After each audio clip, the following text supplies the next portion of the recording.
Halo, perkenalkan nama saya Daniel Lumantobing dengan NIM 2003061104 dari PTNB, Prodi Peternakan, Fakultas Pertanian, Universitas Sumatera Utara. Kali ini saya akan membawakan materi struktur telur dan perkembangan embrio pada telur dengan mata kuliah produksi ternak unggas yang diampu oleh Ibu Tati Pidiana Sari SPTMP. Dan yang pertama adalah bahan yang saya gunakan adalah 2 butir telur. Yang pertama adalah butir yang sudah dirami, yang kedua adalah butir pertil yang belum dirami. Sebelum itu saya akan memecahkan telurnya lebih dulu. Setelah dipecahkan telur yang belum dirami seperti ini bentuknya. Telur yang sudah dirami akan seperti ini. Yang pertama saya akan menjelaskan dari struktur telur. Yang pertama adalah cangkang atau crown telur. Bagian yang pertama adalah kutikula atau bagian lapisan terluar pada cangkang telur untuk melapisi cangkang telur agar bakteri dan kuman tidak masuk ke dalam telur. Yang kedua adalah kerabang. Di dalam kerabang ini terdapat banyak sekali pori-pori yang berjumlah mulai dari 7.000 sampai dengan 17.000 pori-pori. Di dalam kerabang terdapat juga outer cell atau bagian setelah kutikula dan inner cell atau bagian paling dalam ini.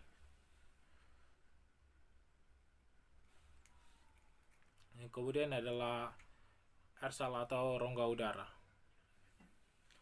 Rongga udara ini berfungsi sebagai tempat penghirupan oksigen pada embrio. Selanjutnya ada albumin atau putih telur yang berfungsi untuk melindungi embrio dari guncangan dan sebagai cadangan air dan makanan. Albumin ini terbagi menjadi beberapa bagian. Yang pertama adalah outer thin white atau bagian albumin yang paling cair. Yang kedua adalah thin white atau bagian yang agak kental ini. Kemudian adalah inner thin white atau bagian di bagian tengah dari yolk atau kuning telur. Berikut adalah penampakan dari pembagian dari albumin. Yang pertama adalah outer thin atau bagian yang paling cair. Yang kedua adalah thin white atau bagian yang agak kental ini. Baru yang selanjutnya adalah inner thin white atau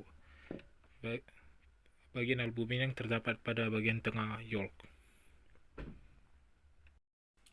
Di dalam albumin terdapat juga 7 protein yang berbeda. Yang pertama ada albumin, yang kedua opa-aglumin, yang ketiga opo-konalbumin, yang keempat opa-mucin, yang kelima opomukoid, dan yang keenam lisozim, yang ketujuh adalah opalbumin. Yang selanjutnya adalah kalaja atau diserabut dekat dengan yolk. Tapi pada bagian telur ini tidak terlalu tampak serabutnya. Kalaja ini berfungsi untuk menahan yolk agar tetap berada di tengah pada telur. Yang kemudian ada yolk atau kuning telur. Terdapat pigmen karoten yang membuat warna yolk ini agak dari kuning hingga orange. Selanjutnya adalah germinal disc atau bagian bulat kecil yang berada di tengah-tengah yolk. Bagian inilah yang akan berubah menjadi embrio. Yang kemudian adalah membran vitelin atau membran yang membungkus yolk.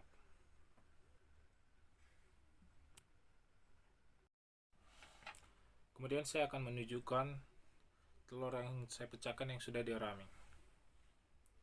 Telur ini sudah berusia 13 hari karena sudah mulai muncul cakar dan sisik pada bagian embrionya. Berikut ini adalah penampakan dari embrio telur yang sudah berusia 13 hari.